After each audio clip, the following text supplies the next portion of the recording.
I'm giving this talk in place of Mala, who unfortunately couldn't be here. I will got her slides a couple of days ago, so I'll try and do her justice, which she's a fantastic scientist, so it's a big order. But anyways, I will cover her talk on the checkpoint inhibitors, and this has been mentioned both in Robert and Kyung-Mi's talk to some extent, and it's just really making inroads into the field of hepatitis B therapy. So there's some real potential on the horizon. The actual experimental data at this point is somewhat limited in the clinic, but we have a lot of good in vitro data, which I'm going to cover throughout the next 10 to 15 minutes. So the goal of these checkpoint inhibitors is to somewhat turn back the functional clock on T-cell exhaustion. And so when we look at the CD8 T cells, as has been mentioned in chronically infected patients, they don't proliferate well, they don't produce a lot of cytokines, and they're actually quite prone to apoptosis. And so the goal of these checkpoint inhibitors is to kind of block those pro-apoptotic or pro-exhaustion signals to restore cytokine functionality, being able to produce these antiviral cytokines that can then have an impact on the infected hepatocytes. So to understand and to kind of make sure everybody's on the same page as to where these checkpoint inhibitors come into play, when you talk about T-cell activation, you essentially require 3 signals to get very efficient T-cell activation. So the primary signal, signal 1, is always the peptide MHC through the T-cell receptor. And then signal 2 and signal 3 are the co-stimulatory molecules. And so for an effective response, these are often the co-stimulatory molecules in the APC, like CD80 or 86, and then IL-12 or polarizing cytokines is signal 3. And so on the left, looking at the green T cell, it incorporates an effective T-cell activation in this case, where it recognizes the infected cell, it gets the co-stimulation through CD80-86, and then the IL-12, which promotes Th1 polarization and an antiviral response. Whereas an ineffective priming leads to exhaustion in CD8 T cells, where you get basically recognition through the TCR and then either a negative regulatory signal like CTLA-4 or PDL1 from the APC, and no effective the third signal from the cytokines to really polarize them towards an effective response. So looking at the relevance of the PD-1 pathway in HBV-infected patients, it does seem to be the dominant immune checkpoint driving T-cell exhaustion in the liver. And so PD-1 is expressed in the T cell, and its ligand, one of its ligands, PDL1, is expressed at many different locations within the liver. And looking at the diagram or the cartoon on the right side, you can see that PDL1, here this little marker, is on stellate cells, endothelial cells, suppressor cells, myeloid-derived suppressor cells, Kupffer cells, hepatocytes. So the ligand for PD-1 is really expressed in a number of different places inside the liver. And the data I'm going to show you coming up is that PD-1 inherently is a higher level of expression in the liver, and in particular on HBV-specific T cells, and it regulates this pro-apoptotic BEM-mediated apoptosis or deletion of T cells. So this is some data. I think Kyung-Mi just showed this data actually in her talk, looking at PDL or PD-1 expression on HBV-specific T cells in the blood and in the liver. Actually, no, this is blocking the PD-1, PDL1 interaction. Sorry, step back. It's both data. So in the graph here on the right, what we see is in the liver, looking at the HBV-specific T cells, virtually 100% of the HBV-specific T cells express PD-1 in the liver, compared to the total CD8 population, which is around 60%. And in the blood, PDL1 on the general T cell population is quite low, but also it's expressed at very high levels in the blood as well. And evidence that blocking this interaction can restore T cell function, looking at CD8 T cells' ability to produce interferon gamma after activation. And this is consistent both in the liver and in the blood of these chronically infected patients by blocking anti-PD-L1, sorry, I lost my talk, and looking both, this is not just restricted, on the left is the CD8 T cells and on the right is the CD4. So we see an increase in T cell functionality in both T cell subsets. And in terms of actual data coming in chronically infected patients, the PD-L1 blockers are currently being tested in HCC patients. And so we should get some indication of the effectiveness, hopefully, in patients with HBV-related HCC.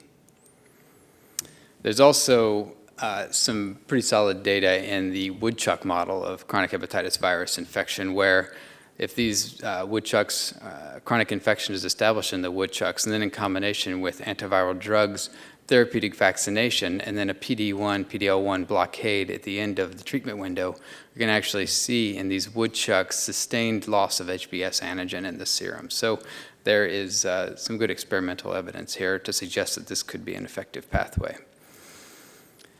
But PD-1 is not the only co-inhibitory receptor that can drive T-cell exhaustion, and there's been now a number of different publications just to demonstrate co-inhibition of antigen-specific T-cells.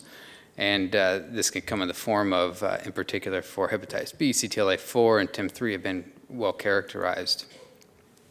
And so this is data looking from chronic hepatitis B patients from some people from Mala's lab and blocking the interaction with CTLA-4.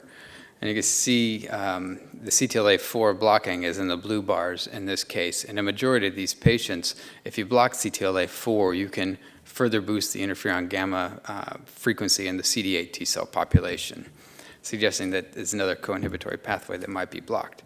But interestingly, when they combine this, the PDL-1 with the CTLA-4 blockade, the results were not necessarily additive and kind of mixed in some cases, where in some cases it was a benefit and you got more T-cell response, whereas in others it didn't show such a robust boosting. So there may or may not be complementary roles for CTLA-4 and PDL-1.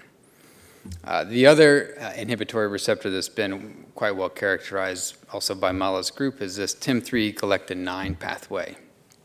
And in chronic hepatitis B, you can see that the CD8 T cells express a higher level of TIM3, and this is increased compared to the PBMCs when you look in the liver. And this is the general CD8 T cell population, and when you compare the global population to the HBV-specific T cell population, this increases yet again in the blood, and it's even higher in the liver.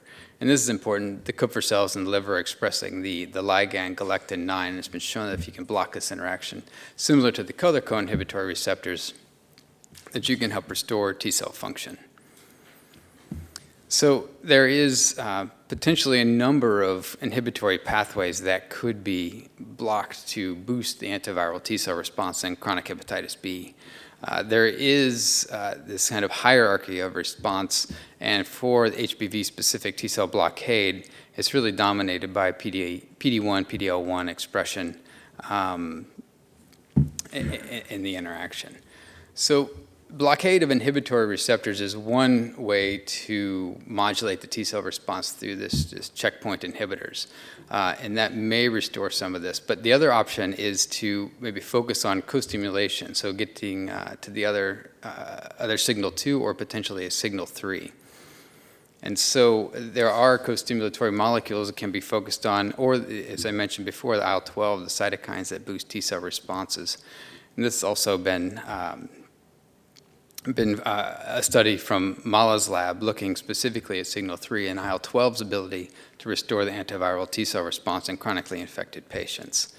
And so here is some PBMCs from HBV positive or chronic HBV patients stained with HLA multimer. So these are HBV specific, either stimulated with the peptides alone or stimulated with the peptides plus IL-12. And you can see really a significant increase in the functionality of these T cells. And this was consistent across a number of patients. So if you included IL-12 in the co-culture, you could really increase the functionality of these cells, giving them much better antiviral effect.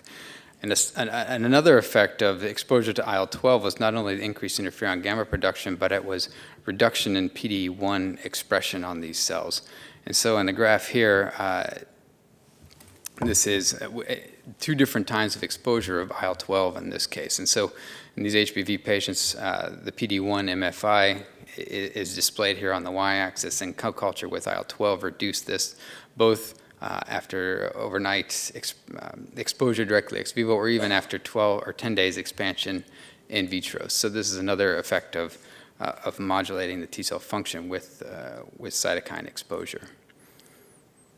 And in terms of combining these different forms of blockade, so either blocking the inhibitory receptor and providing a co-stimulation, providing close stimulation of these T cells, I see almost a synergistic effect with the HBV-specific response in red, the anti-PDL1 response in the dark blue, and then the combination of anti-PDL1 and IL-12 here in this light blue or teal color, and then IL-12 alone in the purple. And you can see that in a majority of these patients, the combination of anti-PDL1 and IL-12 led to potentially synergistic boosting of the HBV-specific T cell functionality compared to either one alone. So this is blocking the inhibitory receptor and providing co-stimulation simultaneously.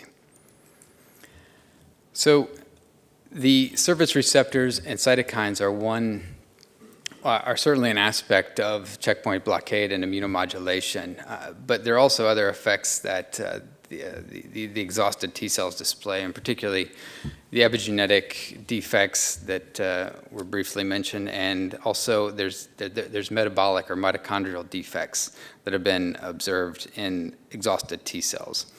And this has also been another focus from Mala's lab, looking at the ability to reprogram the metabolic function of HBV-specific T cells and after IL-12 exposure, and trying to convert what is an exhausted T cell that uses glycolysis to an effective functional T cell using the oxidative phosphorylation. And so I'm not an expert on metabolism, I won't go deeply into this, but this is another side effect of providing co-stimulation with IL-12 that might be able to be harnessed. So, when you're talking about these different immune therapies, I think this is starting to become an accepted maybe not an accepted fact, but at least something it's really in discussion, is that if you're going to modulate the immune system, there may be a trade-off between immunity and immunopathology. And to get an effective immune response in the liver, there's likely going to be some inflammation. It's going to be inevitable because you have to clear the virus and get effective immune boosting. And there may be ways to minimize the antigen load and minimize the inflammation, or additive therapies to try and limit the collateral damage and really focus on boosting the virus-specific T cell response. So just to kind of summarize then, the checkpoint blockade, I think the PD-1, it is moving towards some trials in chronic hepatitis B. It will be interesting to see where this goes. It's the dominant exhaustion pathway for chronic hepatitis B. All three of these seem to play some level of role, so PD-1, CTLA-4, and TIM-3. And whether or not it's going to require a personalized combination, I think is still needs to be investigated further. And then, additionally, boosting the co-stimulation using the cytokines, in particular the IL-12, which was shown here, is something that's being explored. I know in the transgene in their DNA vaccination, supplementing IL-12 to try and enhance T cell functionality and T cell expansion. And this gives us really a potentially synergistic effect to restore T cell function and metabolism. And I think that's it. Yep. And so I'll stop there, and you can look at Mala's, I guess not, her lab. Thank you.